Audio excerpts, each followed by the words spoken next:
Have you ever looked at the person you love most and realized they are a complete stranger? That was my life for 8 years. The husband I adored, the father of my children, had built a paradise for us, but that paradise was bought with blood and deceit. This is my true story, about how I had to shatter that castle of happiness with my own hands to save my children, about the escape from the man who was both my everything and my life's worst nightmare. If you are listening from anywhere in the world, please leave a comment and subscribe, because there are truths that need to be spread, even if they might shake your beliefs.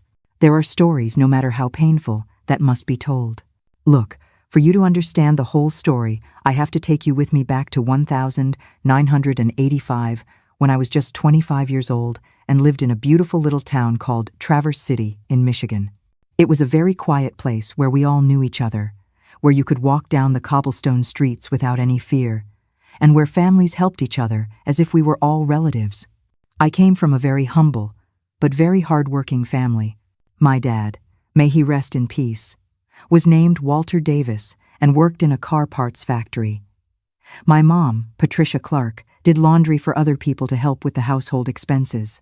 There were 5 of us siblings. Me, the second oldest, my sisters Jessica Davis and Linda Davis, and my brothers Michael Davis and David Davis. We all lived squeezed into a small 2-bedroom house, but we were happy because there was a lot of love. My dad always told us, "Girls, study, work hard, because education is the only thing no one can take from you." And I listened to him. I finished high school, which in those days wasn't so common for women from poor families, and I even took a secretarial course in the state capitol. I remember my mom sold her chickens to pay for that course, and I promised her that one day I would pay her back. When I returned to Traverse City, I got a job at the city hall as a secretary. It was a very respected job in the town, and I was very proud to be able to help my family with my income. I earned $1,200 a month, which in those days was good money for a single girl. The atmosphere in our town was very traditional. We women married young, had children soon, and our main job was supposed to be taking care of the house and family, but I had other dreams. I wanted to see the world. I wanted to study more. I wanted to be independent. My friends told me I was crazy, that a 5-year-old woman was already on the shelf, that I needed to find a husband before it was too late. And then he arrived, Thomas Thompson. He was 32 years old. He was tall, dark-haired, with beautiful brown eyes and a smile that could melt your heart. He always dressed very elegantly, with ironed shirts and dress pants, and drove a blue Ford Taurus that was the envy of everyone in town. He said he was a businessman, that he had businesses in different cities, and that's why he traveled so much. The first time I saw him was on a Tuesday afternoon in September 1985. I was leaving City Hall when he approached me and asked for directions to the main church. He had a different accent. He wasn't from Michigan. He later told me he was from Illinois, from Chicago. He explained that he had come to Traverse City on business, but had fallen in love with the town and was thinking of staying for a while. That same week, I ran into him in the main square, then at the market, then at the pharmacy, always very polite, very gentlemanly, always with a smile and a kind word. My sister Jessica told me, "Sarah, that man is courting you. It's obvious he likes you, but I thought it was just a coincidence." Listening to this, I'm sure many of you, especially the younger women, are thinking, "Oh, Sarah, how could you be so naive?" And you know what? Looking back, I ask myself the same thing. But when a small-town girl who has never seen much of the world is suddenly swept off her feet by a man like that, well, you tend to believe in fairy tales, even when they seem too good to be true. Until one Friday afternoon, when I was buying vegetables to make dinner, he approached me with a bouquet of yellow flowers, which are my favorites, although I had never told him that. "Miss Sarah," he said with that soft voice he had, "I would like to invite you for a coffee this Sunday after church, if you'll allow me." I turned red as a tomato because in those days those things were done very formally, and also because it had been a long time since I had felt so nervous around a man. I said yes, but that I had to ask my dad for permission first because that's how things were done in my house. When I got home with the flowers, my mom immediately knew what had happened. "And who's the handsome man?" she asked me with that mischievous smile she always had. I told her all about Thomas, and she told me that he seemed like a serious, hard-working man, that he could be a good opportunity for me. My dad was more suspicious, as dads usually are with their daughters. And what does this man do for a living? What kind of business does he have? Why would a man from Chicago come all the way here to find a wife? But my mom convinced him to at least meet him before judging him. That Sunday after church, we went for coffee at the only formal restaurant in town, which was called The Homestead. Thomas behaved like a perfect gentleman. He asked me about my family, my work, my dreams. He told me he had an import-export business, that he bought products in the United States and sold them in Mexico, and that he also had some properties he rented out. He explained that while his business often took him to larger port cities, he had chosen Traverse City as his home base because it had the charm and tranquility he was looking for to start a family. "Sarah," he said, taking my hand across the table, "I'm not a young man. I'm already 32, and I've been looking for the right woman to share my life with. I think you could be that woman." I was speechless. It was the first time someone had spoken to me like that, with such seriousness, with such intention. The boys in town were always very shy, very indirect. But Thomas knew exactly what he wanted and wasn't afraid to say it. For the next 6 months, Thomas courted me like in a romantic movie. Every week, he brought me different flowers. He took me to dinner at restaurants in nearby cities, gave me expensive perfumes and pretty little jewels. My family liked him a lot because he always arrived with gifts for everyone: chocolates for my sisters, cigars for my dad, a silk shawl for my mom. He was also very generous with money. When my brother Michael needed money to fix his motorcycle, Thomas lent it to him without even asking for it back. When my dad's washing machine broke down, Thomas showed up the next day with a new one and didn't even accept our payment. I was completely in love. It's easy to see how Sarah fell so hard. For a small-town girl with big dreams, Thomas was the entire world delivered to her doorstep. But as we often learn, when something seems too good to be true, it's because a difficult truth is hiding just beneath the surface. Stay with us, as Sarah is about to get the perfect life she always wanted, or so she thinks. Thomas made me feel special, important, as if I were the most beautiful woman in the world. He told me I was intelligent, that I had potential, that with him I could see other countries, learn other languages, have a better life than I had ever dreamed of. In March 1986, Thomas asked me to marry him. It was in the main square, a Sunday after church, in front of half the town. He got down on one knee with a diamond ring that seemed to cost more than my entire year's salary, and asked me if I wanted to be his wife. I said yes between tears of happiness, and the whole town applauded. We got married in July 1986 inches the Street Francis Church. It was a very big and elegant wedding, because Thomas insisted it be perfect. He hired a live band from Detroit. He had a wedding dress made from an expensive store in New York City, and the reception was at the finest hotel in the region. My whole family was very impressed, and I felt like a princess. After the honeymoon in Hawaii, which was the first time in my life I'd been on a plane, we went to live in a beautiful house that Thomas had bought on the outskirts of town. It was a large house with 3 bedrooms, 2 bathrooms, a modern kitchen, and a huge garden with fruit trees. For a girl who had grown up in a small 2-room house, that was like a palace. The first years of marriage were, honestly, very beautiful. Thomas traveled a lot for his work. Sometimes he was away for 2 or 3 weeks, but he always came back with gifts and stories from the places he had visited. He told me about luxurious hotels, exotic foods, cities that I only knew from maps. When he was at home, he was the perfect husband. He helped me with the chores, took me for walks, listened to me when I talked about my work at the city hall. He was also very romantic, always saying nice things to me, hugging me a lot, making me feel loved and valued. In 1988, our first daughter, Sophia, was born. Thomas was crazy with happiness. He said she was the most beautiful baby in the world, that she looked just like me. He hired a girl to help me with the house and the baby so I wouldn't get too tired. "My queen," he would say, "you just focus on being a mom and a wife. I'll take care of everything else." The life I had built with Thomas seemed like something out of a fairy tale. We lived in that beautiful house with its garden full of purple lilacs and apple trees that perfumed the whole yard. Sophia was a very calm, cheerful baby, and I had gotten used to my new routine as a housewife. I had left my job at the city hall when I got married because Thomas insisted that his wife didn't need to work. "Sarah, my love," he would say, hugging me in the mornings, "I work so you can dedicate yourself to the important things, taking care of our home, raising our children, being happy. That's what the wives of successful men do." And honestly, I liked that life. After so many years of seeing my mom work so hard, of seeing the financial worries in my house, it was very nice not to have to worry about money. It was very nice indeed.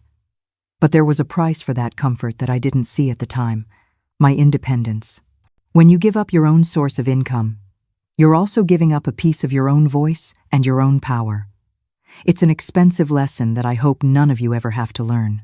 Thomas gave me a very generous amount each week for household expenses: $500 for food, $300 for medicine and baby things, $200 for my personal expenses, and he always told me, "If you need more, just tell me." He also paid all the bills, the gas for the Ford Taurus he had given me so I could get around with the baby, and even the tuition for a Spanish class at the local college, telling me it would be useful for our future travels. But as time went by, I started to notice some things that made me curious. Thomas received many phone calls at odd hours. Sometimes the phone would ring at 2 inches the morning. He would answer in a very low voice, speaking in English or a language I didn't understand, and then he would become very quiet and thoughtful. When I asked who had called, he always gave me the same answer: "Business, my love. You know, I have clients in different countries, and the time differences sometimes mean they call me at very odd hours." I believed him because, honestly, I didn't understand much about international business. It also struck me that Thomas never took me to meet his family. According to him, his parents had died when he was very young, and he had no siblings. "It's just you, Sophia, and me," he would say when I asked, because he never talked about relatives. "My real family is you guys now." In 1990, our second child, Ethan Jr., was born. My husband was so excited that he started to cry when the doctor told him it was a boy. "My heir," he said, holding him, "the one who will carry on the Thompson name."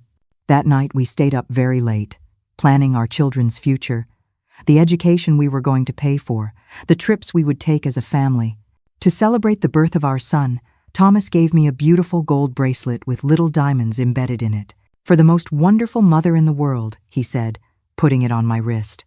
"I promise you will always have the best, that you will never lack for anything, that our children will grow up surrounded by love and comfort." And he kept his promises. With each passing year, our financial situation seemed to improve. Thomas traded the Taurus for a new Suburban, remodeled the house, and put a pool in the backyard. The children had the nicest clothes, the most expensive toys, and I had a wardrobe that was the envy of all the ladies in town. But there were also other things that worried me. Thomas had placed several very heavy safes in the basement of the house and always kept them locked. When I asked him what he kept in there, he told me they were important business documents, contracts, property deeds, very valuable things that couldn't be lost. "My love," he explained with great patience, "in international business, you have to be very careful with documentation. One lost paper can mean the loss of thousands of dollars. That's why I prefer to keep everything here, in our house, where I know it's safe." He also forbade me from entering his study. It was a room at the back of the house where he would lock himself in every morning to make his work calls. It had a special lock, one that required a code to open, and he had explained that he kept very confidential documents in there that not even I could see. "It's not that I don't trust you, Sarah," he would say when I asked why all the secrecy. "It's to protect you. In my business, there is very sensitive information, and the less you know, the safer you and the children will be. It's better this way. Believe me." I accepted his explanations because I loved him, because I trusted him completely, and because the truth is that our life was very comfortable, and I had no reason to complain. It's so easy to judge me now, isn't it? But try to put yourself in my shoes for a moment. I had everything I had ever dreamed of, and asking too many questions felt like trying to pop the beautiful bubble we were living in. Sometimes, my dears, we choose not to see the truth, because the lie is just so much more comfortable. Thomas was a loving husband, a dedicated father, and he gave us a better life than I had ever dreamed of. But trust is a funny thing. It's like a beautiful glass vase. Once a tiny crack appears, you can't unsee it. And for me, those little secrets, the late-night calls, the forbidden study, the safes in the basement were tiny cracks. During the day, I would push the feeling down. I'd watch Thomas play with the children in the garden, his laughter echoing in the sunshine, and I'd tell myself I was being foolish, that I was letting my small-town upbringing make me suspicious of a successful man. But at night, when the house was quiet and he was away on a trip, the questions would creep back in. I started living two lives: the happy, contented wife on the outside, and a woman with a growing knot of anxiety in her stomach on the inside. I chose to ignore the cracks, because admitting they were there meant admitting that my entire beautiful life might be a fragile illusion. In 1992, when Sophia was 4 and Ethan Jr. was 2, my husband proposed something that excited me very much: moving to a bigger city. "I've been thinking, my love," he said one night while we were having dinner, "that maybe it would be good for us to live in a place with better opportunities for the children. Grand Rapids, for example, or maybe Chicago, which is my hometown." I really liked the idea, because I had always dreamed of seeing big cities, of my children having access to better schools, better hospitals, more opportunities. "Do you think we could?" I asked excitedly. "Of course," he replied. "My business is doing very well. I can work from anywhere, and I think it's time you lived the life you deserve." We started making plans for the move. Thomas traveled to Grand Rapids several times to look for a house, and in the end, he found a beautiful one in a very exclusive neighborhood called East Grand Rapids. It was a huge 2-story house with 4 bedrooms, 3 bathrooms, a living room, dining room, modern kitchen, maid's quarters, and a garden that looked like a park. "This is for you, my queen," he said when he showed me the photos. "So you can have the space you deserve, so the children can play without limits, so we can be truly happy." I was so excited I started to cry with joy. The move was quite an adventure. Thomas hired a professional company that packed all our things, and we traveled in the Suburban with the children and suitcases of clothes. I remember Sophia was very excited, asking every 5 minutes when we were going to get to the new house, and Ethan Jr. fell asleep in my arms after the first hour of the trip. When we arrived in Grand Rapids, I was astonished. The house was even more beautiful than it looked in the photos. It had luxury finishes, marble floors, new and elegant furniture, and a garden with a fountain in the center that sounded like soft music. "Welcome to your new home, my love," Thomas said, carrying me like newlyweds across the threshold. "We're going to be very happy here, I promise." And I believed him with all my heart. The first few months in Grand Rapids were wonderful. We enrolled Sophia in a very good kindergarten, where besides English, she was taught Spanish and computer skills. I joined a neighborhood wives group where we organized charity events and baking classes. I also started taking driving lessons because in such a big city, I needed to be more independent in getting around. Thomas seemed happier than ever. His trips had become more frequent. Sometimes he was away for a whole week, but he always came back eager to be home, to play with the children, to tell me about his adventures. "Business is going great, my love," he would say when I asked how his trips went. "I have new, very important contracts, clients that will generate a lot of money for years. Soon we'll be able to buy that beach house in Miami that you like so much, and maybe even take you to see Europe." I was living in a kind of happiness bubble. I had a beautiful house, healthy and intelligent children, a husband who loved me and gave me everything I needed. My parents came to visit us often and were always impressed by how well we lived. "Daughter," my mom would say, "God blessed you with a good man. Thomas adores you. You can see it in the way he looks at you, in how he cares for you and the children. Take good care of him, because men like that are hard to find." And I thought she was right. I considered myself the luckiest woman in the world. But there were little things that unsettled me, although I tried to ignore them. Thomas had once again put safes in the basement of the new house, and again he had forbidden me to go near them. He also had a study with a coded lock, just like in Traverse City, and he received the same mysterious calls at odd hours. He had also started to be more careful with his clothes. I used to wash and iron all his clothes, but now he told me that some shirts and pants had to be taken to a special dry cleaner because they were made of very delicate fabrics that could be damaged by normal washing. I also noticed that he had started using Spanish words that I didn't know when he talked on the phone. I already understood basic Spanish from the classes I had taken, but Thomas used technical terms I had never heard, and he spoke with an accent that didn't seem the same as when we practiced together. I once asked him where he had learned to speak Spanish so well, and he told me he had studied at a language school in Chicago before we got married. "It's essential for international business, my love," he explained. "If you don't speak Spanish perfectly, you can't compete in the global market." But what struck me the most was that Thomas never introduced me to his partners or clients. In Traverse City, when someone had a business, it was normal for the wife to know the people her husband worked with. But Thomas always met with his contacts in hotels or restaurants, never at home, and he never invited me to accompany him. "My love," he would say, when I suggested I'd like to meet the people he worked with. In international business, things are different.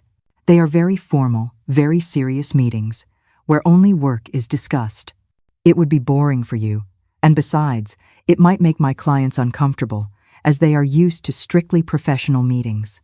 I accepted his explanations because I trusted him, but a part of me was curious. What were these people like? What were these important meetings like? Why so much secrecy? In 1994, 2 years after we moved to Grand Rapids, the first crack appeared in my perfect world. It was a Tuesday afternoon. Thomas was on a trip. A sharp knock on the door made me jump. Through the peephole, I saw 2 men in plain clothes. My heart began a slow, heavy drumbeat against my ribs. They showed me their badges. "Police." "Mrs. Thompson," one of them said, his voice polite but firm. "We are investigating some irregularities in import documents. Your husband's name has come up."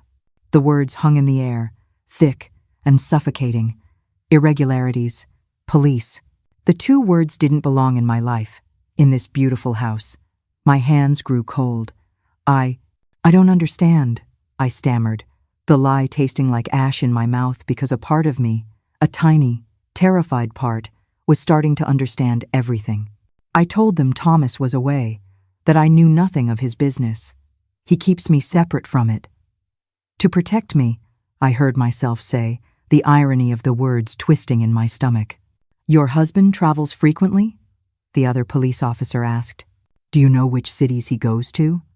Does he have contact with people from other countries?"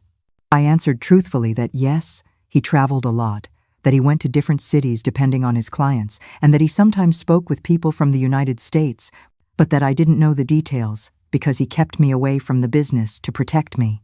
The police officers exchanged glances that I didn't like. "Ma'am," the tall man said, "if you notice anything strange, anything that seems unusual in your husband's behavior, it's important that you call us. Here's my card, and please don't mention this visit to him until we have finished our investigation." When they left, I was very uneasy. And just like that, the first real crack appears in Sarah's perfect world. It's one thing to have a suspicion, but it's another entirely to have the law show up at your door. The question now isn't just what Thomas is hiding, but what Sarah will do when she finally learns the truth. Uneasy? That word doesn't even begin to cover it. It felt like a cold stone had just dropped into the pit of my stomach. For the first time, it wasn't just a strange phone call or a locked door. It was the law, and I was standing right in the middle of it, having to choose which side to believe, not knowing that both sides were telling me a part of a terrifying truth. What irregularities? Why had Thomas's name appeared in police records? And why did they ask me not to tell him anything? For days, I mulled over the matter, trying to decide whether or not to tell Thomas about the police visit. In the end, I decided not to say anything because the police had asked me to keep quiet, and also because I was afraid that Thomas would get angry with me for talking to them. But I kept the officer's card in a safe place, just in case I needed it. When Thomas returned from his trip, I noticed he was more nervous than usual. He checked the mail very carefully, made more phone calls than usual, and sometimes stayed up very late working in his study. When I asked if everything was okay, he said yes. He just had some minor problems with some clients, nothing important. But I was beginning to feel that something was not right. The police visit had put me on alert, and now I noticed things I had overlooked before. Thomas had changed some routines. He had started to be more careful with his papers, and sometimes I would catch him looking at me in a very strange way, as if he were studying me. One night, while he was asleep, the phone rang. Thomas answered half asleep, and I could hear part of the conversation because he was speaking louder than usual. He was speaking in English, and although I didn't understand everything, I could catch some words that scared me. Problem, police, dangerous, move quickly. The next day, Thomas announced that he had to take a very long trip, maybe a month, to several countries in South America. It's a very big opportunity, my love, he explained, but it will require me to be away longer than usual. Do you think you can manage alone with the children? I said yes, not to worry, but inside I felt very uneasy. Something was changing. Something was happening, and I had the feeling that Thomas was hiding something very important from me. I had no idea that I was about to discover the most terrible truth of my life. Thomas's trip lasted longer than planned. He had said he would be gone for a month, but we had already gone 6 weeks without any news from him. At first, he called me every 3 or 4 days, but then the calls became more spaced out, and in the last 2 weeks, I had heard absolutely nothing from him. I was very worried, but also a little annoyed. I understood that his business was important, but we were important too, his children and his wife. Sophia, who was already 6, asked every day when her dad was coming back. Ethan Jr., 4 years old, had started throwing tantrums and having nightmares, as if he sensed that something was not right. To keep myself busy and not think so much about Thomas's absence, I decided to do a deep clean of the whole house. I wanted everything to be perfect when he returned, just as he liked it. I started with the bedrooms, then the living rooms, the kitchen, the bathrooms, and finally I got to the basement. There were many boxes stored there. Some we had brought from Traverse City, and others that Thomas had put there after we arrived in Grand Rapids. There were also the famous safes that he kept locked and that I had never been able to open. But there were other normal cardboard boxes that only contained books, old clothes, and family mementos. While organizing those boxes, I found one I didn't remember seeing before. It was a medium-sized brown cardboard box that was half hidden behind other larger ones. When I moved it to arrange it better, I heard something rustling inside, like loose papers. Curiosity got the better of me. The box wasn't locked. It just had regular tape, so I thought it wouldn't be a problem if I opened it to see what it contained. Maybe it was old documents I could organize better or photos we had lost. When I opened the box, the first thing I saw were many manila envelopes of different sizes, each marked with dates and numbers I didn't understand. I opened one at random, and inside were photographs, but they weren't normal photographs. They were photographs of people I didn't know, taken from a distance, as if someone had been spying on them. There were photos of men in expensive suits getting in and out of luxury cars, photos of people talking on the phone in public places, photos of people entering and leaving buildings. All the photographs had dates written on the back, and some had notes in a handwriting I didn't recognize. I opened another envelope and found more photographs, but these were even stranger. They were photos of stacks of cash, of open boxes full of money, of suitcases with contents I couldn't identify. There were also papers with numbers, addresses, names of people, and what appeared to be codes. My heart started to beat very fast. What was all this? Why did Thomas have photographs of unknown people? Why did he have photos of so much money? What did all those numbers and codes mean? I continued to look through the box with trembling hands. At the bottom, I found several passports. I opened them one by one and got the biggest surprise of my life.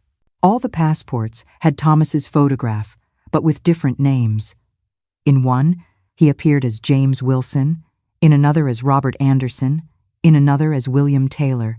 How was it possible that my husband had passports with different names? I knew it was illegal to have false documents, but I didn't understand why Thomas would have them or what he would use them for. With my legs shaking, I continued to examine the contents of the box. There were papers written in English that seemed to be contracts or agreements, but with terms I didn't understand. There were addresses in different countries, bank account numbers, and what seemed to be lists of products with very high prices. But what left me completely frozen was a folder at the bottom of the box. When I opened it, I found newspaper clippings, both in Spanish and English, with headlines that made my hair stand on end.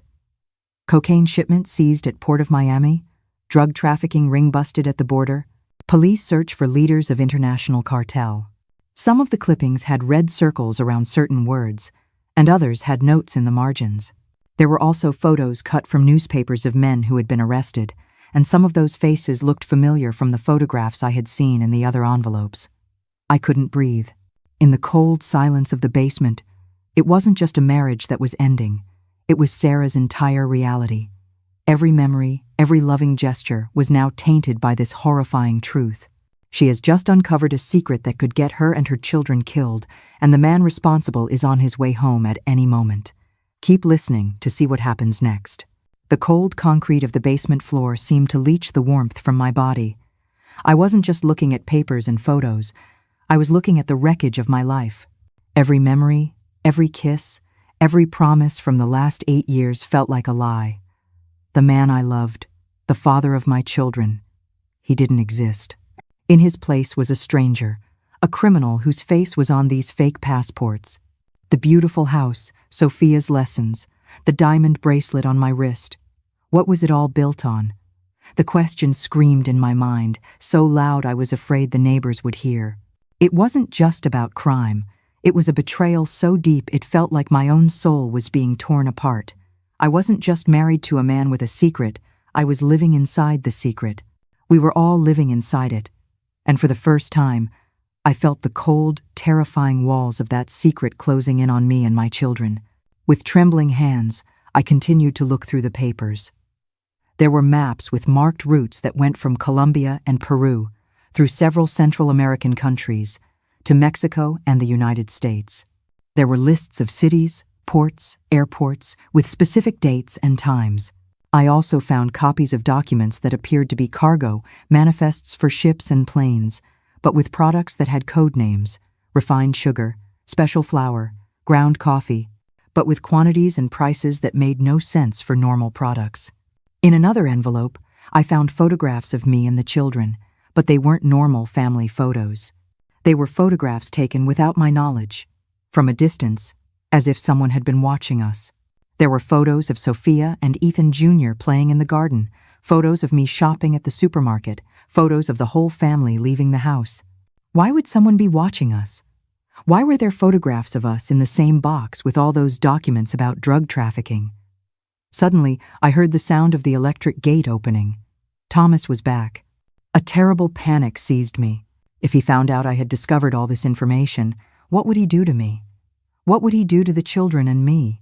With desperate movements, I tried to put everything back in the box, in the same order I had found it, but my hands were shaking so much that I dropped several papers. I picked them up as best as I could, closed the box, and put it exactly where I had found it. I ran to the basement bathroom to wash my hands and face because I was sweating a lot, and I didn't want Thomas to notice that something was wrong. Then I went up to the kitchen. I tried to control my breathing and started preparing dinner to seem normal. When Thomas entered the house, I was chopping vegetables to make a salad, but the knife was trembling so much in my hands that I almost cut myself. He greeted me with a kiss, as always, but I stiffened when he touched me. "How are my loves?" he asked in the same affectionate voice as always. "Did you miss me a lot?" The children ran to hug him, excited to see him after so many weeks, and I tried to smile and act normal. "Everything okay, my love?" he asked when he noticed I was very quiet. "You look a little pale. Are you feeling unwell?" I told him I was just tired, that it had been very difficult being alone with the children for so long, and that I was very happy he was back. During dinner, I tried to behave as usual, asking him about his trip, listening to his stories, but every word he said sounded different to me now. Now, when he talked about the cities he had visited, I wondered if he had really been there on legal business or if he had been coordinating something related to drugs. When he talked about the hotels where he had stayed, I thought of the photographs of unknown men I had seen in the box. When he mentioned his partners, I imagined dangerous drug traffickers instead of respectable businessmen. The hardest part was the physical pretense.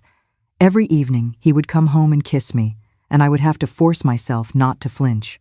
His touch, which once felt like a safe harbor, now felt like a brand.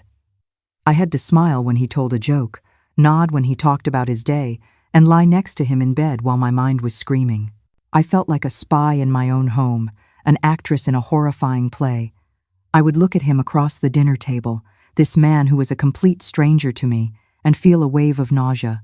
He had built our family on a mountain of secrets and danger, and here I was, serving him dinner as if none of it was real.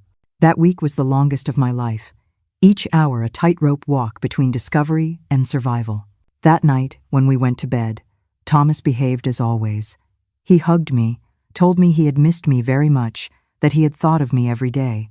But when he touched me, I felt as if he were a stranger, as if the man I had been married to for 8 years were a completely different person. I couldn't sleep all night. I lay awake, listening to Thomas's breathing, wondering who this man sleeping next to me really was. Can you imagine that feeling? Lying next to someone whose warmth has been familiar to you for years, but suddenly their every breath sounds like a threat. The man I married had vanished, and in his place was a stranger whose secrets could get us all killed. That night, the silence in our bedroom was the loudest, most terrifying sound I had ever heard. Was he a dangerous criminal? Had we been living on drug money? Were the children and I in danger? I also thought about the police officer's card I had hidden in my jewelry box. Should I call him? Should I tell him what I had found? But what if I was wrong? What if there was an innocent explanation for everything I had seen? Over the next few days, I tried to act normal, but it was impossible. Thomas noticed that something had changed in me. I was no longer affectionate like before. I no longer asked about his work. I no longer got excited when he talked about future projects. "Sarah," he said one afternoon while the children were playing in the garden, "I feel like something has changed between us. Did I do something wrong? Are you mad at me for being away for so long?" I didn't know what to say. A part of me wanted to confront him directly, to ask him about the fake passports, the photographs, the newspaper clippings, but another part of me was afraid, very afraid of what might happen if he realized I had discovered his secret. "No, I'm not mad at you," I lied. "I'm just a little stressed. The kids have been very restless." He hugged me and said he understood, that maybe I needed to rest, that we could hire someone to help me more with the house and the children. But that night, when he thought I was asleep, Thomas got up and went down to the basement. I heard his footsteps on the stairs, and then a noise like boxes being moved. My heart raced. Had he noticed that someone had been looking through his things? Had he realized that I had found the box? The next day, Thomas announced that he had to travel again, but this time only for a week. "It's a very important matter," he said, "but it will be the last long trip for a while.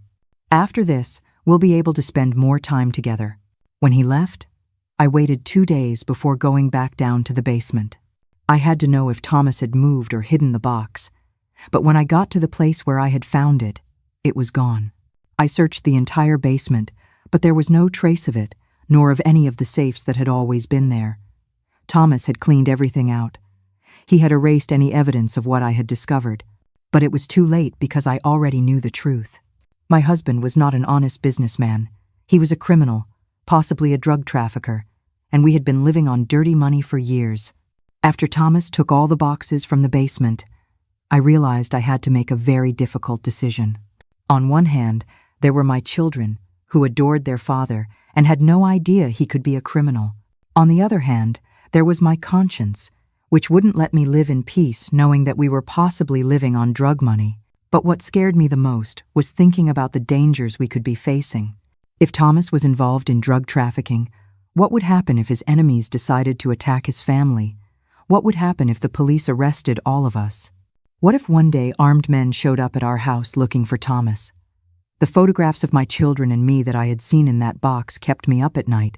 Someone had been watching us. Someone knew where we lived, where we went, what our routines were.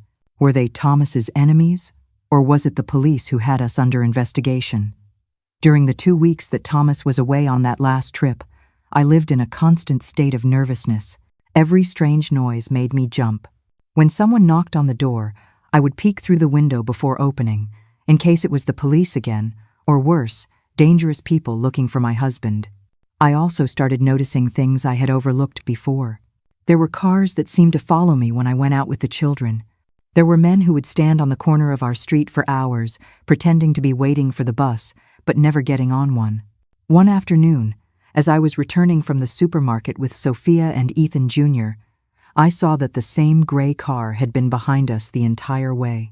When we got home and I quickly went inside, the car remained parked across the street for over an hour. That night, I called my mom, who still lived in Traverse City, and told her I wanted to visit her with the children. I didn't explain the real reasons. I just told her I felt very lonely and needed to be with family for a few days. "Of course, sweetheart," my mom said. "This is always your home, and we're always happy when you come with the grandkids. Can't Thomas come with you?" I explained that he was on a business trip and I preferred not to wait for him because I didn't know when he would be back. I packed clothes for a week, put the kids in the Suburban, and we left for Traverse City. The whole way, I kept checking the rearview mirror to see if anyone was following us, but I didn't notice anything strange. Being at my parents' house calmed me down a bit. It was the same humble little house where I had grown up, where everything was simple but honest, where there were no secrets or hidden dangers. My parents were so happy to see us, and my siblings doted on Sophia and Ethan Jr. "It's clear life has treated you well, daughter," my dad said one afternoon while we were having coffee on the patio.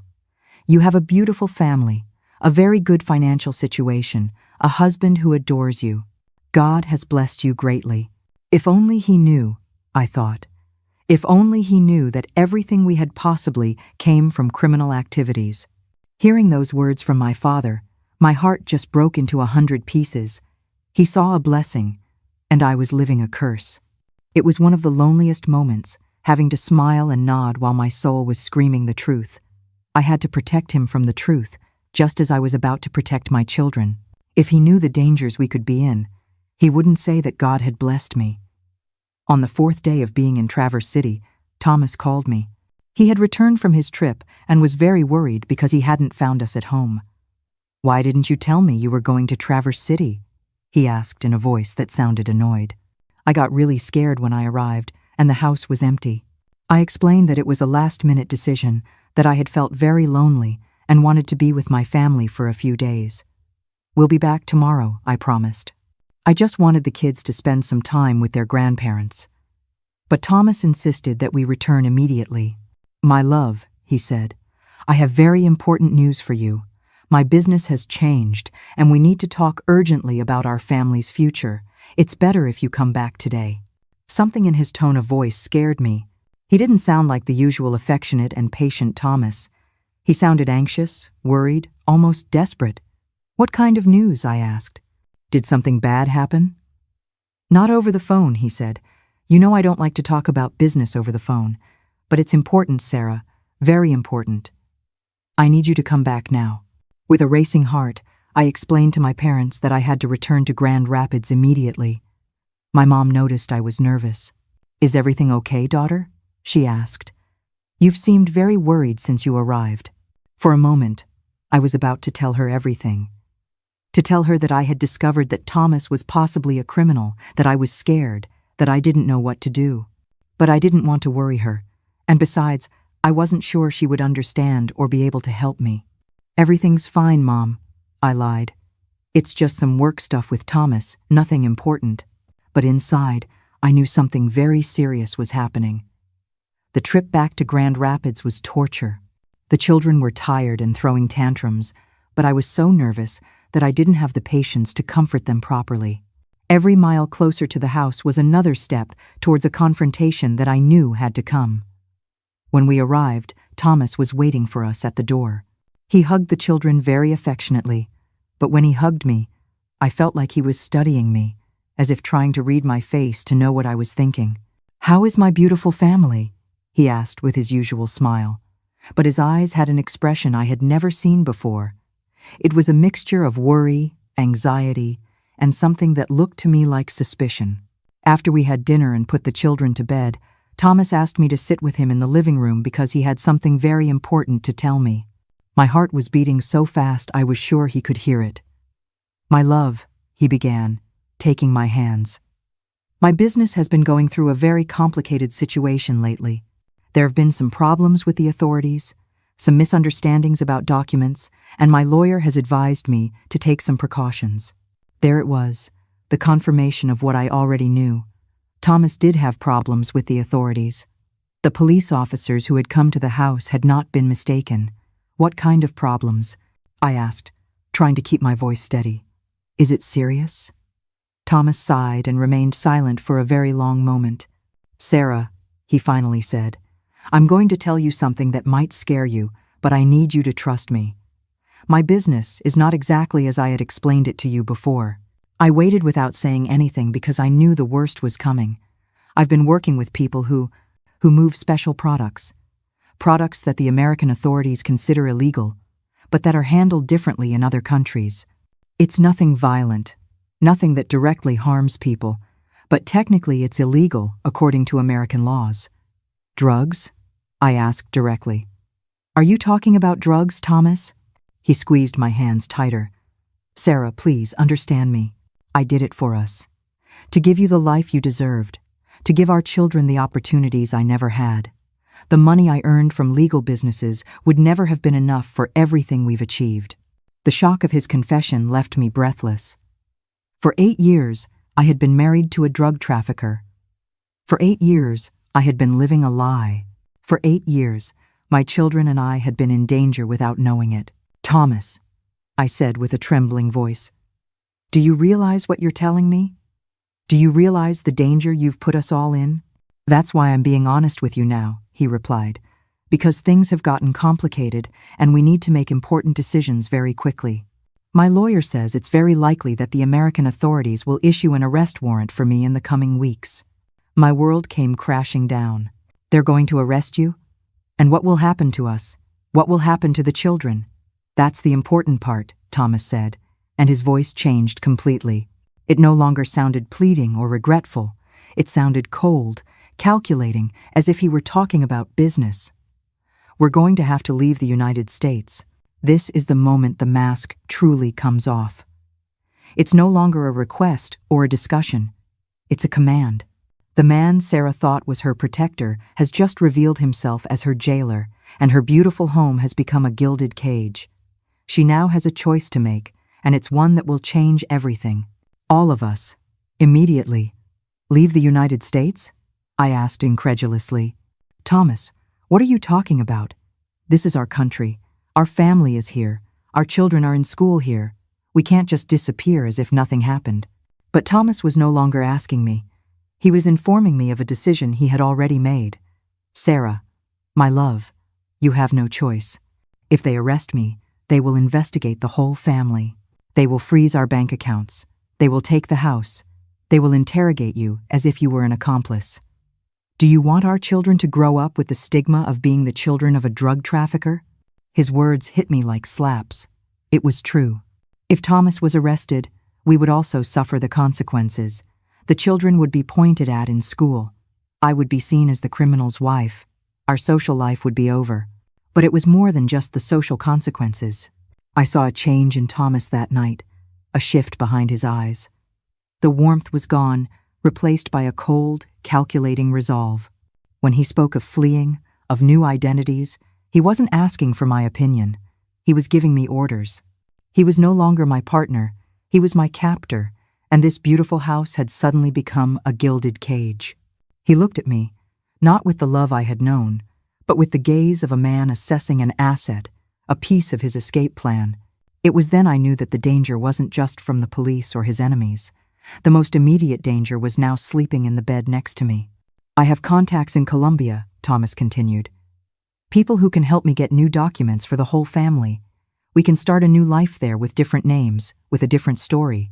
The children are young. They will adapt quickly. New documents, different names. Thomas, that's illegal. That's forging identities. That would make us criminals too. We are already criminals, Sarah, he said with a coldness that chilled my blood.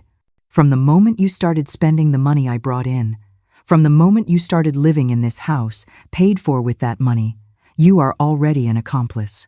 The law will not distinguish between the innocent wife and the wife who knew everything. That night, I couldn't sleep. Thomas had fallen asleep as if nothing had happened. But I stayed awake all night, thinking about what he had told me. Was it true that I was already an accomplice? Was it true that the law would punish me, even though I hadn't known anything? The next day, when Thomas left early to take care of some urgent business, I made a decision. I looked in my jewelry box for the card the police officer had given me almost 2 years earlier and dialed the number. Inspector Mitchell. A male voice answered after the second ring. Inspector, this is Sarah Thompson. You came to my house some time ago to ask about my husband Thomas. I need to speak with you urgently. There was a silence on the other end of the line. Mrs. Thompson, are you in immediate danger? I don't know, I answered honestly, but I have important information about my husband, and I need to know what my legal options are. The inspector arranged to meet me that same afternoon at a coffee shop in downtown Grand Rapids. He told me to go alone, not to tell Thomas anything, and to be very careful not to be followed. When I arrived at the coffee shop, Inspector Mitchell was waiting for me at a table in the back. He was a man of about 50, serious but not intimidating, who spoke to me with great patience and understanding. Mrs. Thompson, he said after I told him everything I had discovered, you are not guilty of your husband's crimes, but you are right to be concerned about your legal situation. When we arrest Thomas, which will be very soon, you will be questioned exhaustively. Will they arrest me too? I asked, my heart in my throat. Not necessarily, he replied. But they will investigate your involvement in the management of Thomas's assets. They will review your bank accounts, your properties, your expenses. If they can prove that you knew where the money came from, then yes, you could face charges as an accomplice.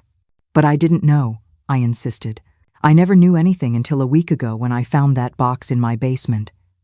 I believe you, ma'am, the inspector said, but you will have to prove it before a judge. And in the meantime, you and your children will go through a very difficult, very public, very painful process. What do you advise me to do? I asked, because I no longer knew who to trust. The inspector thought for a long time before answering.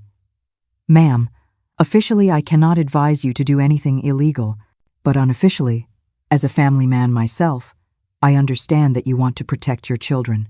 What does that mean? I insisted. It means that if a person wanted to disappear before the arrest warrants arrived, and if that person were very careful, very intelligent, and had a good plan, they might be able to avoid a lot of legal trouble, especially if that person cooperated with the authorities by providing valuable information about their spouse's criminal activities. There was my answer. The inspector was implying that if I helped him arrest Thomas and disappeared before they arrested me, I might have a chance to save my children from this whole mess. And there it is not an easy path, but a possible one. This is no longer about being a victim. This is Sarah deciding to become a player in a very dangerous game. She's about to walk back into that house and lie to the face of a dangerous man, all while planning her own secret escape. Let's see how she pulls it off. What kind of information do you need? I asked. Everything you know about Thomas's contacts, his travel routes, his communication methods, his bank accounts, his properties, any detail that can help us dismantle his operational network. That night, when Thomas returned home, I had already made my decision, but I wasn't going to tell him. On the contrary, I was going to play along. I was going to pretend that I agreed with his plan to flee to Colombia while secretly preparing my own escape. Thomas, I said as we were having dinner, I've been thinking about what you told me yesterday, and I think you're right. If there's really no other option, then we have to think about what's best for the children. He looked relieved. Really, my love? Are you willing to come with me? Yes, I lied, but I need time to prepare myself mentally, to find a way to explain it to the children, to say goodbye to my family without raising suspicion. Of course, my love. I understand perfectly, he said, taking my hand. We can wait a couple of weeks so you have time to arrange everything. In the meantime, I'll finish coordinating everything in Colombia. Perfect. 2 weeks was exactly the time I needed to put my plan into motion. Over the next few days, I began to observe Thomas's routines very carefully, what time he got up, where he went, who he talked to on the phone, what he did in his study, when he left the house, and when he returned. I also started to find and photograph any document or paper he left lying around, receipts, business cards, phone numbers written on napkins, anything that could be useful to Inspector Mitchell. I discovered that Thomas had a very fixed routine. He got up at 6 inches the morning, locked himself in his study from 6:30 to 8 to make calls, had breakfast with me and the children, left the house at 9, came back for lunch at 2 inches the afternoon, stayed at home until 5, and then went out again until 8 or 9 at night. But the most important thing I discovered was that Thomas had a safe hidden behind a painting in his study. One afternoon, while he was showering, I managed to get into the study and photograph the combination he had written on a small piece of paper taped under the desk. It was incredible that someone so careful could be so careless with something so important. I also realized that Thomas had started moving money. During that week, he made several trips to the bank, and once I followed him discreetly and saw that he didn't go to our usual bank, but to a different one in another part of the city. When he returned, he was carrying several bags of documents and went straight into his study. Inspector Mitchell and I continued to meet twice a week at different coffee shops. I would give him all the information I gathered, and he would explain how the arrest process worked and how I could protect my children. "Ma'am," he said in one of our meetings, "the information you've given me is very valuable. With this, we can not only arrest Thomas but also dismantle a significant part of his operational network. That will weigh heavily in your favor when your case is evaluated." "What exactly will happen when they arrest him?" I asked. "We will arrive at your house with a search warrant very early in the morning, probably on a Tuesday or Wednesday of next week. We will arrest Thomas, confiscate all his documents and assets, and interrogate all family members present." "And if I'm not present?" I asked. The inspector looked me in the eyes. "If you are not present, you will have to voluntarily present yourself within the next 24 hours, or an arrest warrant will be issued for you as well." "And if I never show up?" I insisted. "Then you will be considered a fugitive from justice, and they will search for you until they find you. But if that happens long after we arrest Thomas, and if you are living quietly somewhere else without being involved in criminal activities, it is possible that the authorities will not put much effort into looking for you." That night, I started working on the specific details of my escape plan. It had to be something that wouldn't arouse Thomas's suspicions, something that would allow me to leave the country with my children before he was arrested, and something that would give me enough time to establish myself in a safe place. The first thing I did was open a secret bank account. I went to a bank in another city using my maiden name, Sarah Davis, and opened an account with the few personal savings I had from before I was married. I also discreetly sold some jewelry that Thomas had given me and deposited that money into this secret account. The second thing was to get my children's and my documents.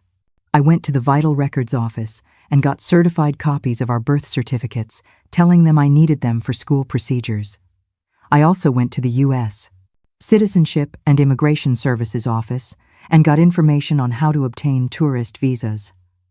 The third and most risky thing was to get into Thomas's safe. I waited until one night when he had gone out and was later than usual. I went into his study, moved the painting, opened the safe with the combination I had photographed, and found exactly what I expected: stacks of bills in dollars and pesos, several passports with different names, and documents that appeared to be property deeds in different countries. I took an amount of money that wasn't too noticeable, equivalent to about $6,000, and photographed all the documents I could. I also took one of the passports that had Thomas's photo, but with the name James Wilson, because I thought it might be useful as evidence. The fourth thing was to plan exactly how and when I was going to leave. I decided the best thing was to pretend I was going to visit my parents in Traverse City again, but instead of going there, I would go directly to the border with Canada. I had a cousin, Jennifer, who lived in Sault Ste. Marie, Ontario, and had always told me that her house was open to us. I called Jennifer and explained that I was going through a very severe marital crisis, that I needed a place to stay with my children for a few weeks while I decided what to do. Jennifer, who had always been very understanding, told me we could come whenever we wanted.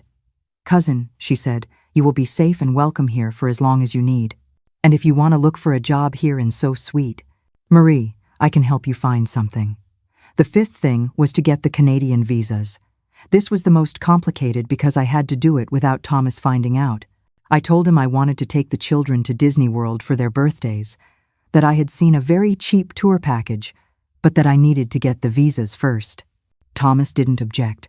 On the contrary, he thought it was a good idea. "Of course, my love," he said. "Get the visas, and after we sort out this business problem, we can take the kids to see Disney World." He gave me the money for the paperwork and even accompanied me to the consulate on the day of the appointments. We got the visas without any problem.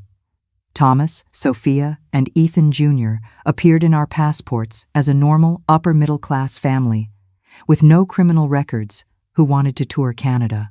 The last and most emotionally difficult thing was to prepare myself to leave my life behind. I started discreetly packing the most important things: family photographs, some mementos from my parents, the children's favorite clothes, their most beloved toys, important documents. I put everything into 2 large suitcases that I hid in the utility room and told the children I was organizing clothes to donate what we no longer used. I also began to mentally say goodbye to everything that had been my life for 8 years.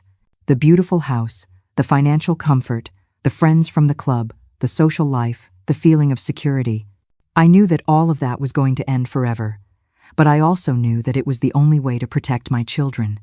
Inspector Mitchell confirmed that Thomas's arrest would be on Tuesday of the following week, very early in the morning. "Ma'am," he said, "if you are going to do what I think you are going to do, you have to leave on Monday afternoon at the latest, and you have to be very far away when we arrive on Tuesday morning." "Will they think I knew they were coming?" I asked. "Will they be suspicious?" "Honestly, yes," he replied. "But if you are already settled in another place, living a normal life without doing anything illegal, they will have to prove there was a conspiracy, and that is very difficult to prove." That night, Sunday, when Thomas was already asleep, I stayed up very late writing him a letter. I wasn't going to give it to him personally, but I wanted him to know why I had left. I wanted him to understand that I had to protect our children, and I wanted him to know that, despite everything that had happened, a part of me would always remember him fondly for the good times we had lived. "Thomas," I wrote, "when you read this letter, we will already be very far away. I'm not doing this out of resentment or revenge. I'm doing it because I am a mother before I am a wife, and my first responsibility is our children. They deserve to grow up in peace, without fear, without bearing the consequences of decisions they didn't make. I hope that one day you can understand and forgive my decision." On Monday morning, Thomas got up as usual, locked himself in his study, had breakfast with us, and then told me he had to go out to arrange the final details for our trip to Colombia.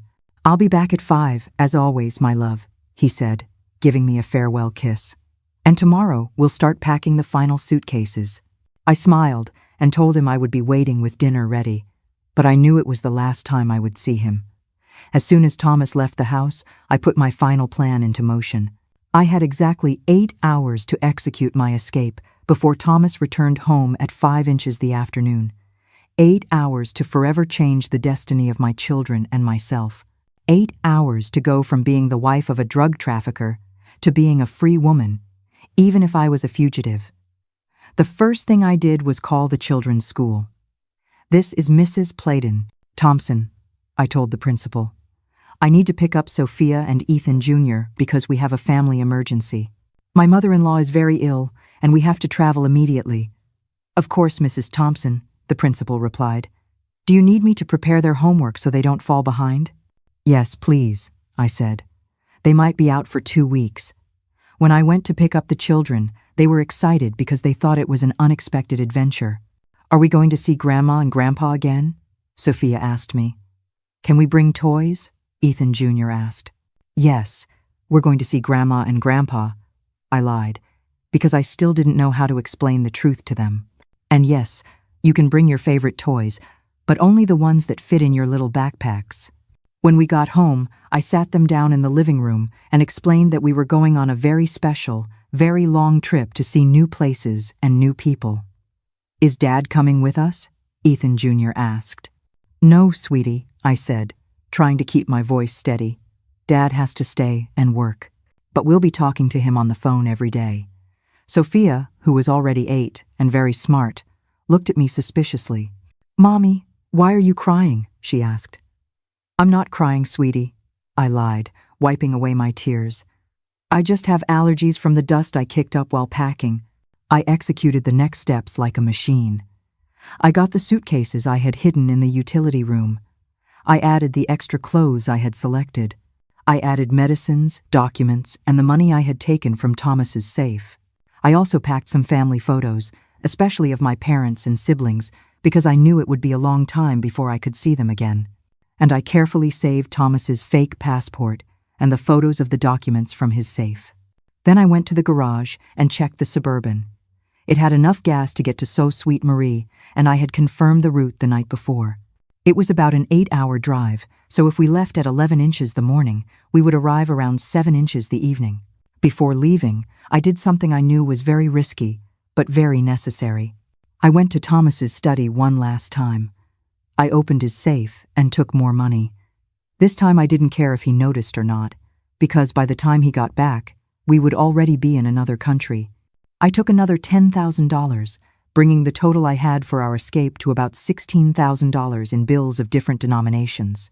It was a lot of money, but it was money I considered belonged to me after 8 years of marriage, and besides, it was money I would desperately need to establish myself in Canada. I also left the letter I had written for Thomas on his desk, along with my wedding ring and the diamond bracelet he had given me when Ethan Jr. was born. At 11:15 inches the morning, we got into the Suburban. Sophia and Ethan Jr. were excited in the back seat, singing songs and playing, without imagining that they were leaving behind forever the only life they had ever known. I drove very cautiously for the first 2 hours, constantly checking the mirrors to make sure no one was following us. I didn't see anything suspicious, but my heart was beating so fast it hurt my chest. When we stopped at a gas station in Indiana to refuel and for the kids to use the restroom, I took the opportunity to call my cousin Jennifer from a payphone. "Jennifer, it's Sarah," I said. "We left, and we should arrive around 7 tonight." "Perfect, cousin," she replied. "I have everything ready to welcome you. Everything okay over there?" "Everything's fine," I lied. "See you in a few hours."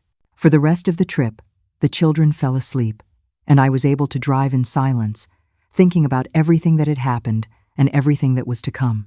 Driving on that dark highway, with my 2 precious children sleeping in the back, was the loneliest and yet the most powerful I have ever felt. Every mile I drove away from that old life was a mile closer to an unknown, terrifying future. But for the first time, I was the one at the steering wheel, and I knew deep in my soul that I was driving us towards safety, even if I had to build that safety with my own 2 hands. For the first time in weeks, I felt in control of my destiny. I was no longer the victim of Thomas's decisions. I was no longer a wife living in ignorance. I was a woman who had made a very difficult decision to protect her children. Driving into the unknown, every mile puts her old life further in the rearview mirror. This is the loneliest, bravest moment for any mother sacrificing everything familiar for a chance at safety. She's heading for a new country with nothing but her kids and a bag of cash. But will the new life she's racing towards be the safe harbor she's hoping for? We arrived at Sault Ste. Marie just as dusk was settling. As soon as I saw Jennifer standing on her porch, a wave of relief so powerful washed over me that my knees almost buckled. She didn't ask questions. She just wrapped her arms around me and whispered, "You're safe now. You and the kids are safe here." She had a warm dinner waiting, and she treated the children with such normalcy and joy that their anxieties from the long trip melted away. Later, after they were tucked into bed, she made me a cup of tea. She didn't press for details. She just sat with me in the quiet kitchen and said, "Sarah, I don't know what you've run from, and you don't have to tell me until you're ready. But I want you to know this isn't just a stopover. This is a safe harbor. Whatever you need, for as long as you need it, you have it here." I looked at her, my eyes welling with tears, and could only manage to whisper, "It's very complicated, Jen, but I promise I'll explain everything in a few days, when my head is clearer." In that moment, her simple, unquestioning kindness was a lifeline in the darkest water I had ever known. That night, for the first time in months, I slept deeply. I knew I was safe, that my children were safe, and that I had made the right decision. The next day, Tuesday, around 10 inches the morning, Jennifer's phone rang. It was a long-distance call from the United States. "Sarah," Jennifer said with a worried look, "it's for you." A man's voice. "He says it's very urgent. I took the phone with trembling hands, knowing exactly who it was. "Sarah?" It was Inspector Mitchell's voice. "Are you okay?" "Yes," I replied, "I'm fine. It's over." "Yes, it's over. We arrested Thomas this morning at 6. He didn't resist, but when he saw you weren't there, he got very agitated. He asked several times where you and the children were." "Did you find evidence?" I asked. "More than we expected," the inspector replied. His house was practically an operations center. We found documents, money, weapons, drugs, communication equipment. He's going to be in prison for many, many years. And us? What will happen to me and my children? Officially, there is a warrant for your arrest to be questioned as a witness. But unofficially, the information you provided was so valuable that the prosecutor is willing to close the case as far as you're concerned, as long as you don't return to the United States in the next 5 years. 5 years? I asked, surprised. That's enough time for the case to be completely closed and for them to forget about you, the inspector explained. After that, if you want to return to the United States, you'll be able to do so without legal problems. 5 years. 5 years without seeing my parents, without seeing my siblings, without returning to my country. But 5 years was better than 20 years in prison, and it was definitely better than putting my children in danger. "Inspector," I asked before hanging up, "how is Thomas? Did he say anything about us?" "He's very affected," he replied honestly. "He says you were the only good thing in his life, that everything he did was to give you a better life. But he also understood why you left. He asked me to tell you, if I spoke with you, that he respects your decision and hopes you'll be happy." After hanging up the phone, I sat on the patio of Jennifer's house and cried for an hour. I cried for Thomas, for the man I thought he was, and who never really existed. I cried for the life we had and that had ended forever. I cried for my children, who would grow up without their father, and I cried for myself, for the naive woman I had been, and who had had to die for this stronger woman to be born. That afternoon, I explained to Sophia and Ethan Jr. that we were going to live in Canada for a long time, that Dad had had very serious problems with his work, and that it was better for everyone that we were far away for a few years. Sophia cried a lot and asked if we would ever see Dad again. "I don't know, sweetie," I answered honestly. "Maybe one day, when it's safe for everyone."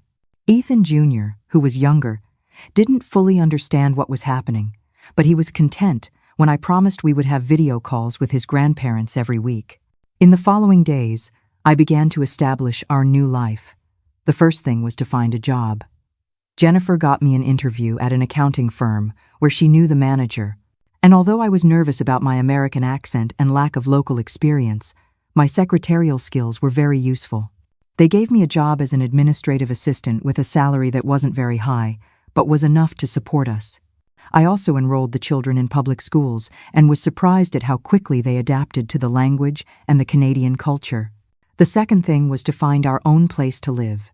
After a month at Jennifer's house, I found a small but comfortable apartment in a housing complex with many American families.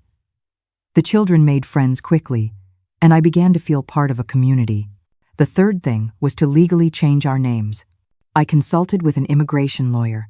I explained that we were fleeing a domestic violence situation, which was technically true, although not in the traditional way, and he helped us start the process to obtain permanent residency under refugee protection. I changed my name from Sarah Thompson to Sarah Davis, returning to my maiden name. The children changed from Sophia and Ethan Jr. Thompson to Sophia and Eddie Davis. Ethan adapted very well to his new name, Eddie, but Sophia missed her original name. There was one night, about 2 months after we arrived, that I almost broke. The children were asleep, the small apartment was cold, and the reality of our situation crashed down on me. I sat on the kitchen floor with a stack of bills I didn't know how I would pay, my savings dwindling faster than I could have imagined. I was no longer Mrs. Thompson in her grand house. I was Sarah Davis, a fugitive, a single mother in a foreign country with a past that could destroy us. For a moment, I buried my face in my hands and sobbed, a raw, silent cry of pure terror. I questioned everything. Had I been selfish? Had I destroyed my children's lives?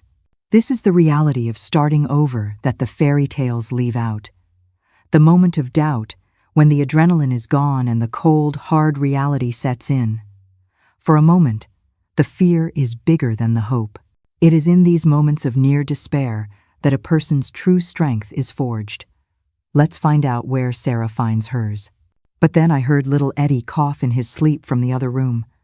I crept in to check on him and Sophia, their faces so peaceful in the moonlight. And in that instant, a fierce protective fire ignited in my soul. The fear didn't vanish, but it was overshadowed by a powerful resolve. I wasn't a victim. I was their mother. And for them, I would not just survive.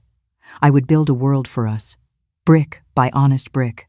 During the first year, I received several calls from Inspector Mitchell, keeping me informed about Thomas's case. He had been sentenced to 25 years in prison for drug trafficking, money laundering, and document forgery.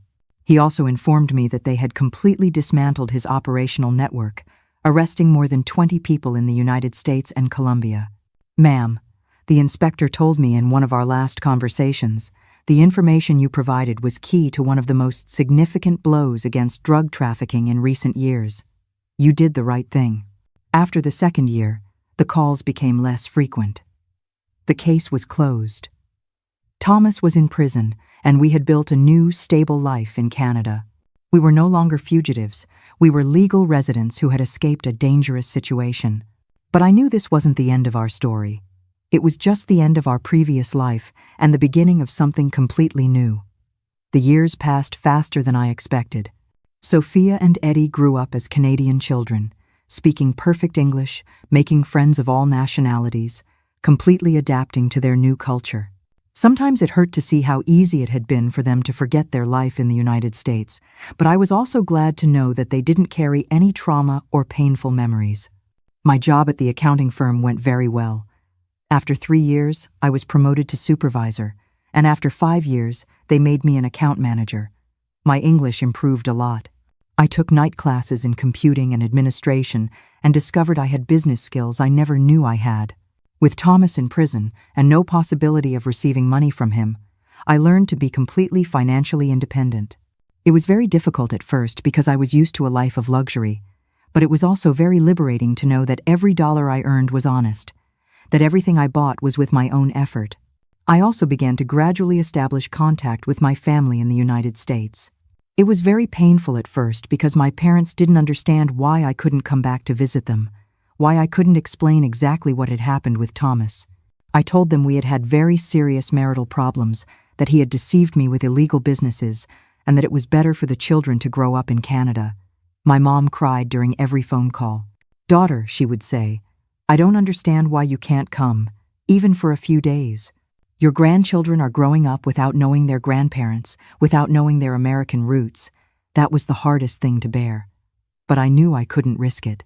Even though Inspector Mitchell had told me that after 5 years I could return without legal problems, I was afraid that something would go wrong, that there was some document they hadn't found, some enemy of Thomas who wanted to take revenge on his family.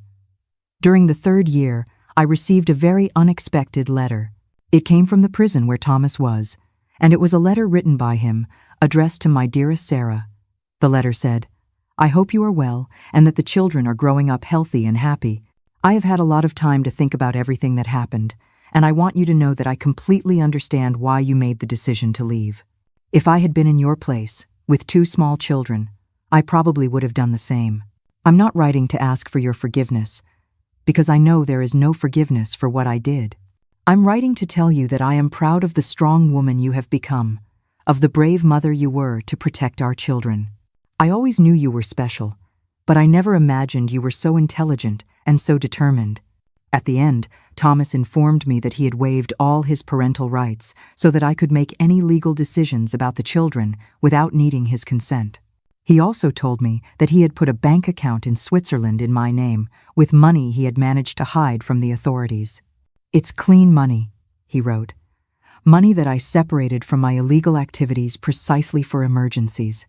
It's not much, but it can help you give Sophia and Eddie a better education or start your own business when you feel ready." I didn't know what to do with that information. On one hand, I needed the money for the children's education, especially since Sophia had proven to be very intelligent and wanted to study medicine. On the other hand, I didn't want anything that came from Thomas, because it could bring legal or moral problems. In the end, I decided to consult a lawyer. I explained the whole situation. I showed him Thomas's letter, and he investigated the bank account. After several months of verification, the lawyer confirmed that the money was legal, that it had been properly declared to the Swiss authorities, and that there was no impediment for me to use it. I know what you're thinking. Clean money from a drug lord? How convenient. And believe me, I thought the very same thing, but I've come to believe that maybe, just maybe, it was Thomas's one true act of love, a calculated plan from a man who knew how to cover his tracks, ensuring the family he was destroying would at least have a chance to rebuild. It wasn't a gift of love, it was a tool for survival, and I was going to use it. It was a considerable amount, $200,000. With that money, I was able to buy a small but nice house in a safe neighborhood. I was able to fully pay for Sophia's university studies and start my own accounting services business for the American community in Sault Ste. Marie. My business grew very well because there were many American families who needed help with their taxes, their immigration procedures, their legal documents. I understood their needs perfectly because I had been through the same experiences. In the 5th year of being in Canada, when I was legally allowed to return to the United States, I made a very difficult decision. I decided not to go back. Many people might not understand this decision. America was my homeland. But after all those years, I realized that home isn't the soil where you were born. Home is where you feel safe, where your children can grow in peace, where you build a life of meaning with your own 2 hands. Canada had given me all of that. And with that, the transformation is complete. Sarah's journey wasn't just about escaping a country. It was about finding a home within herself. America was the place she was born, but Canada became the place she was reborn, on her own terms. It's a powerful reminder that home is not a place you're from, but a place you build. Not yet, at least. Sophia was in her last year of high school. She was an excellent student and had been accepted into several prestigious universities to study medicine. Eddie was in middle school, had many friends, played football, and considered himself completely Canadian. My life in Sault Ste. Marie was stable, prosperous, and peaceful. I had my business, my house, a community that respected me, and true friends who knew nothing about my past but liked me for the person I was now. Why go back to the United States to face uncomfortable questions, curious glances, and possible problems with people who had known Thomas? Why disturb the peace that had cost me so much to build? Instead of going back, I invited my parents to visit us in Canada. It was very exciting to get them tourist visas and receive them at the Toronto airport after more than 5 years without seeing them. My dad had aged a lot. He had more gray hair and more wrinkles, but he still had the same kind smile. My mom cried for an hour when she saw me, and then cried for another hour when she met her Canadianized grandchildren. "Daughter," my mom said one night as we were chatting in the kitchen, "it's clear you've suffered a lot, but it's also clear you've grown a lot. You're no longer the naive girl who married Thomas. Now you're a businesswoman, a very strong mom, a person who knows what she wants." "Do you miss the United States?" my dad asked me. "Every day," I answered honestly. "But I no longer miss the life I had there. I miss the food, the climate, the music, the traditions. But I don't miss the insecurity, the uncertainty, the fear."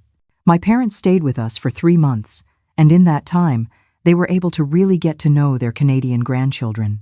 Sophia taught them English, Eddie taught them how to play video games, and they both learned how to make tamales and mold the traditional way my mom taught them. When my parents returned to the United States, I had made another important decision. I decided to tell my children the whole truth about Thomas. Sophia was already 17, and Eddie was 15. They were old enough to understand complex situations. I sat them down one night after dinner and explained exactly what had happened. I told them about the documents I had found, about Thomas's arrest, about why we had to flee, about why they couldn't go back to the United States for all those years. Sophia was very quiet throughout my explanation, but in the end, she said, "Mom, I always knew something very serious had happened. I never believed that Dad just had work problems. It makes me very sad to know he was a criminal, but it makes me very proud to know you had the courage to save us." Eddie reacted differently. He got very angry. Not so much with Thomas, but with me. "Why didn't you tell me before?" he demanded.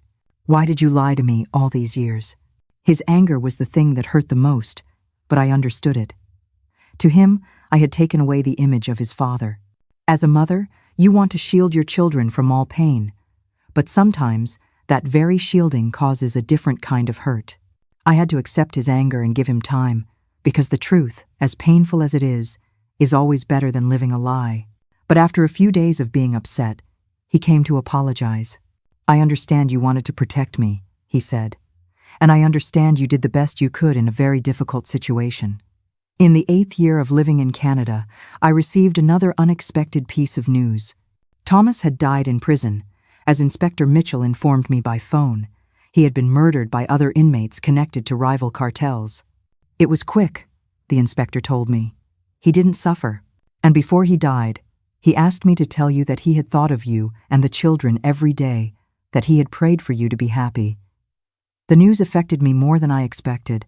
Although Thomas had lied to me and deceived me for years, although he had endangered our children, he had also been the man I loved for almost a decade, the father of my children, my partner during the most important years of my youth. I mourned his death, but I did not mourn the life we had lost, because I had already accepted that that life had been an illusion from the beginning. Sophia and Eddie were also saddened by the news. Although they hadn't seen their father since they were very young, they still had fond memories of him, memories of when he played with them, when he read them stories, when he took them for walks. "At least he's not suffering in prison anymore," Sophia said with a maturity that surprised me. "And at least we were able to have a good life thanks to the decision you made, Mom." With Thomas's death, that chapter of my life was definitively closed. I was no longer the widow of a drug trafficker. I was no longer a fugitive. I no longer had to hide from my past. I was simply Sarah Davis, a Canadian-American businesswoman who had built a prosperous and honest life in Canada. Now I am 70 years old. Sophia graduated from medical school with honors and works at a hospital in Chicago. Eddie studied engineering and works for a tech company in Ann Arbor. They are both married to wonderful people. They both have beautiful children who call me Grandma in English and Spanish. My accounting business grew so much that I now have 5 employees and clients in 3 provinces. I bought a small building where I have my offices, and I also bought a bigger house with a garden where I can host my whole family.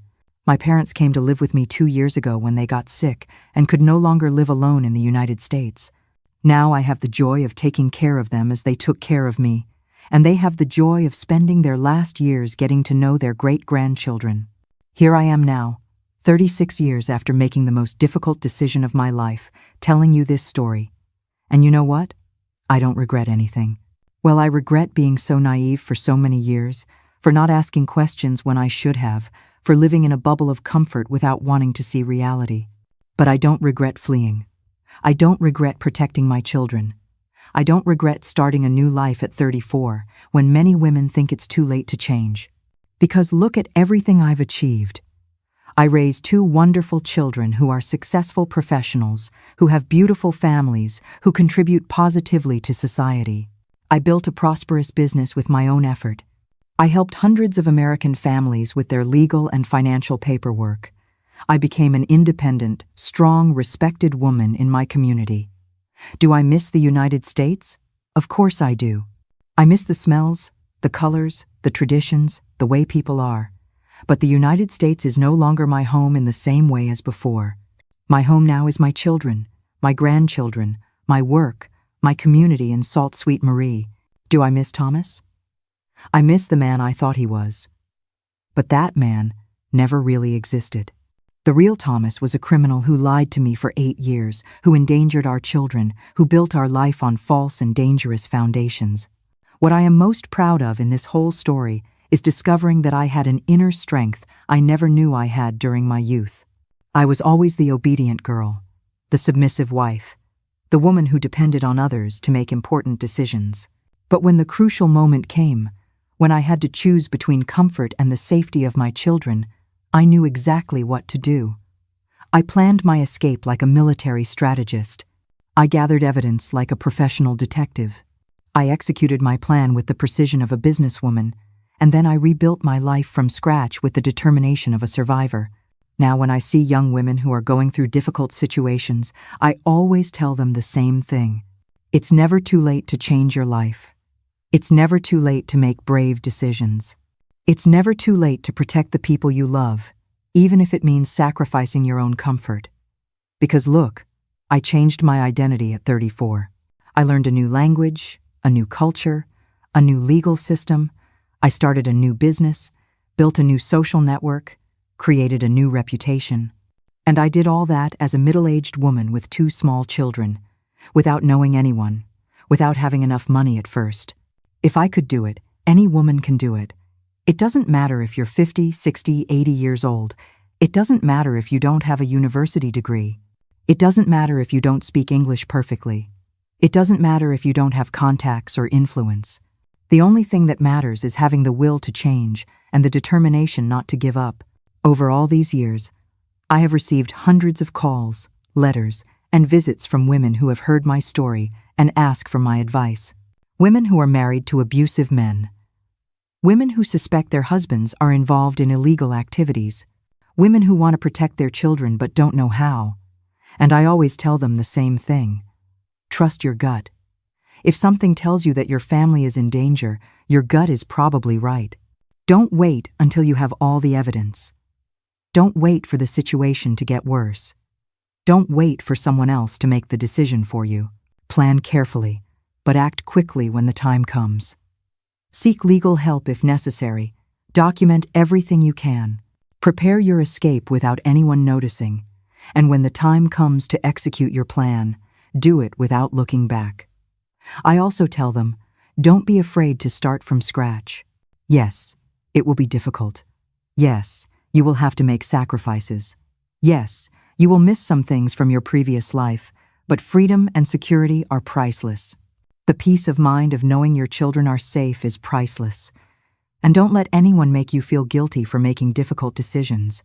There will be people who will judge you, who will say you abandoned your husband in a difficult time, that you separated the children from their father, that you are a bad woman for not having endured the difficulties of marriage. Don't listen to them. Only you know what you lived through. Only you know the dangers you faced. Only you have the responsibility to protect your children. And only you have the right to decide what kind of life you want to live. One of the questions I've been asked the most over the years is if I've ever considered forgiving Thomas. If I ever thought about visiting him in prison when he was alive, if I regret cooperating with the police to arrest him, and my answer is always the same. I forgave Thomas for my own peace of mind, not for him. I forgave the man who lied to me, who deceived me, who endangered our children. But forgiving does not mean forgetting. Forgiving does not mean that what he did was right. Forgiving does not mean that I had to stay with him and accept the consequences of his crimes. Forgiving simply means that I stopped carrying the resentment, that I stopped allowing his betrayal to control my emotions, that I freed myself from hatred so I could concentrate on building a new life. As for cooperating with the police, I have never regretted that decision. Thomas was a criminal. His activities harmed many people, destroyed families, contributed to violence and corruption in our country. I had the opportunity to help stop him, and I did it, not out of revenge, but out of social responsibility. My children, now that they are adults, completely understand the decisions I made. Sophia has told me several times that she wants to write a book about our story to inspire other women who are going through similar situations. Eddie has told me that he is proud to have such a brave mom, that he admires me for having had the courage to start from scratch. My grandchildren, who were born in Canada, are growing up hearing stories about their grandmother who changed countries, who learned a new language, who built a successful business. To them, I am an example of what can be achieved with hard work and determination. They don't know all the details of why we had to leave the United States, but they do know that their grandmother is a very strong woman. And now, at 70, I'm still making plans for the future. I want to expand my business to more cities. I want to write a self-help book for women in difficult situations. I want to establish a foundation that helps American families settle legally in Canada, because life doesn't end at 70. Life doesn't end when your children are adults. Life doesn't end when you have a certain financial security. There are always new projects, new dreams, new ways to contribute to the world. And I want to say something very important to all the women who are listening to me, especially those who are already over 50. Never let anyone tell you it's too late to change. Never let anyone tell you that you no longer have time to pursue your dreams. Never let anyone tell you that you have to settle for a life that doesn't make you happy. I started my new life at 34, and they have been the best 36 years of my life. They have been years of growth, of discovery, of achievements, of personal satisfaction. They have been years where I could be authentic, where I could make my own decisions, where I could live without fear. Yes, I miss some things from my old life. I miss the innocence, the sense of security I had when I believed Thomas was an honest man. I miss the financial comfort I had without having to work. I miss the youth, the energy, the feeling that anything was possible. But I wouldn't trade a single day of this new life to go back to the old one, because this life is real, it's honest, it's mine. I built this life with my own effort, with my own decisions, with my own mistakes and successes. This life has meaning, it has purpose, it has dignity, and that, my dears, is priceless. There was a time I thought the shards of that castle of lies would forever be embedded in my heart.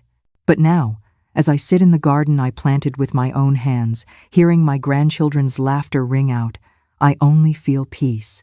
The old scars haven't disappeared. They just remind me of the strength hidden within me, of the journey from darkness into light. This is my true story, a testament that no matter how fierce the storm, a person can always find the sunshine again. If this story touched you, please subscribe to the channel to listen and share together, because every one of us deserves a happy ending.